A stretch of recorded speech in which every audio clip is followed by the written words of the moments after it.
में आप सभी का स्वागत है। हमने अभी तक बहुत सारे कंसेप्ट्स को एक्सप्लोर किया है। अब आप आगे देखिए, हम पढ़ेंगे बेसिक्स ऑफ क्लाइमेटोलॉजी। इसमें हम जलवायु विज्ञान के कंसेप्ट को देखेंगे। तो जलवायु विज्ञान में सबसे इम्पोर्टेंट घटक जो हम पढ़ रहे हैं वो क्या है? जलवायु देख पा रहे हैं।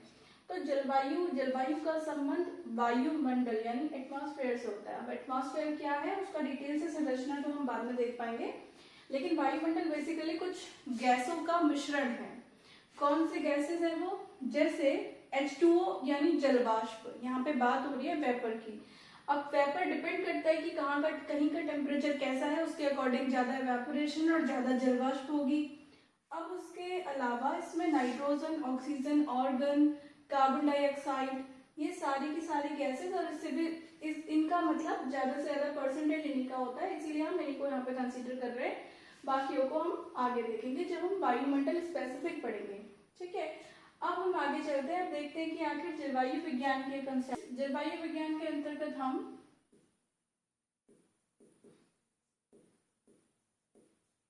बेसिकली वायुमंडल है, इसके अंदर हम ये टॉपिक कवर करेंगे। देखते जाते हैं कि कौन कौन से टॉपिक इसके अंदर पढ़े जाते हैं। इसमें पढ़े जाते हैं एक तो भौतिक संकल्पना पर, जो फिजिकल जो भी थ्योरीज है उसके आधार पर जो हम पढ़ते हैं, पर आधारित, उस पर बेस्ड टॉपिक। ठीक है, वो टॉपिक कौन से होंगे? इसमें 3 टॉपिक होंगे: तापमान, टेम्परेचर, वायुमंडलीय दाब यानी एटमॉस्फेरिक प्रेशर,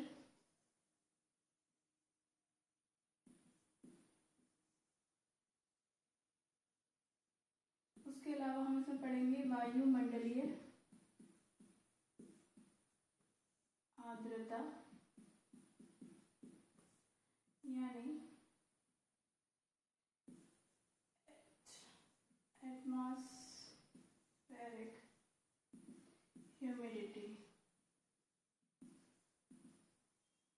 ठीक है, अब एक चीज और जो हमने पढ़ी थी उसको फिर से रिवाइज कर लेते हैं कि तापमान का सीधा संबंध दाब से होता है। अगर तापमान में परिवर्तन, अगर चेंज इन टेम्परेचर, तो प्रेशर में चेंज हो जाएगा, क्योंकि टेम्परेचर और प्रेशर एक दूसरे के इनवर्सली प्रोपोर्शनल होते हैं। ठीक है, और जब तापमान में परिवर्तन होगा तो इवेपोरेशन भी अलग अलग होगा। इवेपोरेशन, जहां पे टेम्परेचर ज्यादा होगा वहां पे जल का तापमान ज्यादा हो जाएगा। वाटर का टेम्परेचर अगर इंक्रीज हो गया तो इवेपोरेशन जल्दी हो जाएगा। इवेपोरेशन जितना ज्यादा होगा तो उतनी ज्यादा ह्यूमिडिटी हो जाएगी। ठीक है, तो अगर तापमान में चेंज होता है, परिवर्तन होता है, तो आर्द्रता में भी परिवर्तन होता है। ठीक है, उसके अलावा फिर हम देखते हैं इसमें नेक्स्ट सैद्धांतिक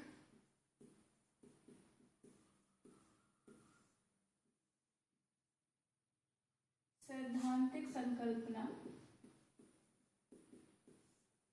पर आधारित टॉपिक। इन टॉपिक्स में हम पढ़ते हैं वायुमंडलीय परिसंचरण मतलब एटमॉस्फेरिक सर्कुलेशन। ये होता क्या है? ये होता है वायु का चक्रीय प्रवाह। हिंदी में इसे कहते हैं वायु का चक्रीय प्रवाह। सर्कुलर मोशन ऑफ विंड आप इसे कह सकते हैं, लेकिन हम उसे अलग अलग नाम देते हैं। अब देखिए कैसे होता, तो ऐसे है। आप इसे चक्रीय प्रवाह को समझेंगे कि पहले ये अर्थ का सरफेस है, यहाँ से गर्मी होती है, वायु ऊपर उठती है, ऊपर उठ करके संघनन वगैरह, ठंडी वगैरह जो भी होती है, फिर वहां से वायु नीचे आती है। ठीक है, ऊपर का फिनोमेना होता है, फिर ऊपर से वायु नीचे आती है। अब ये भी देखो 2 तरीके का होता है। अब देखो इसको देखो, ये देखिए, ये सपोज करिए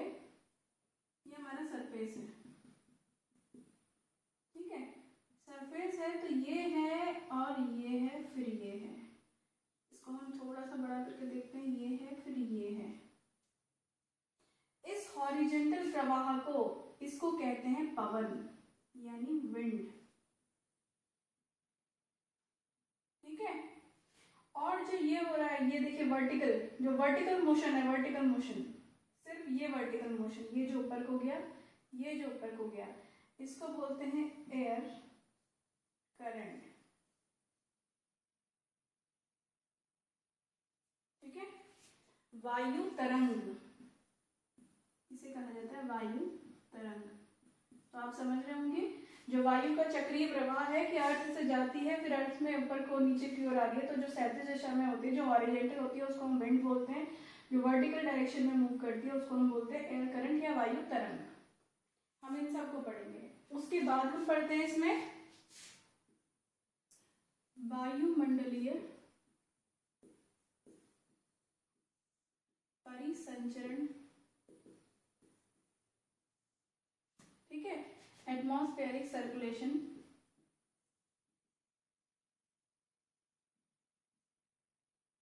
के प्रकार, टाइप्स, ठीक है। तो अब ये भी कितने तरीके का होगा देख लेते हैं। प्राथमिक, ठीक है, प्राथमिक परिसंचरण यानी प्राइमरी सर्कुलेशन, प्राइमरी सर्कुलेशन, ठीक है।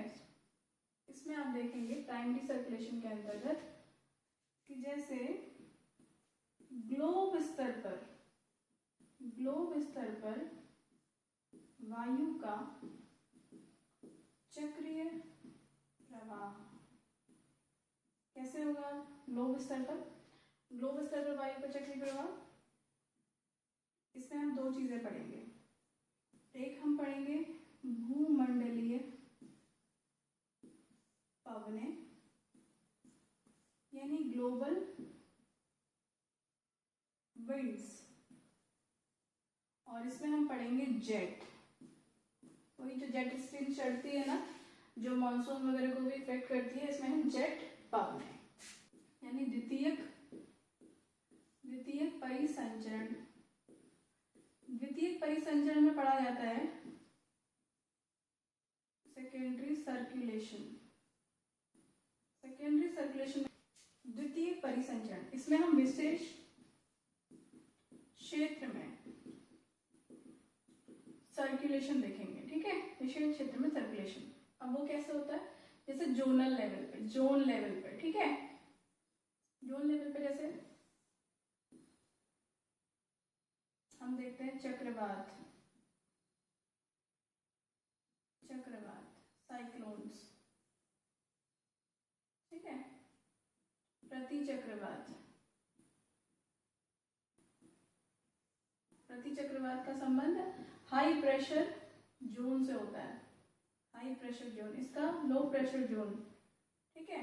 चक्रवात लोकल लेवल पे भी जो सर्कुलेशन होता है, ठीक है, सर्कुलेशन यानी स्थान विशेष, स्थान विशेष पर कैसे होता है सर्कुलेशन। यहाँ पे होती है लोकल विंड्स, पढ़ेंगे हम लोकल विंड्स, ठीक है। इसको आप देखेंगे, ये होता है general atmospheric circulation, atmospheric circulation कहते हैं इसे आप। इसको आप बोलते हैं मैप बेस्ड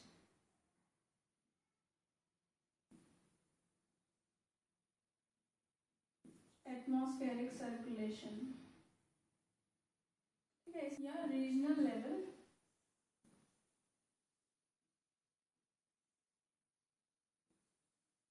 एटमॉस्फेरिक सर्कुलेशन। तो बेसिक्स ऑफ क्लाइमेटोलॉजी में आप देखेंगे कि जलवायु विज्ञान के अंतर्गत हम यहाँ से लेकर वहां तक सारे टॉपिक्स को कवर करेंगे, और आप धीरे धीरे समझते हुए चलेंगे तो आपको बहुत सारी चीजें समझ में आएंगी।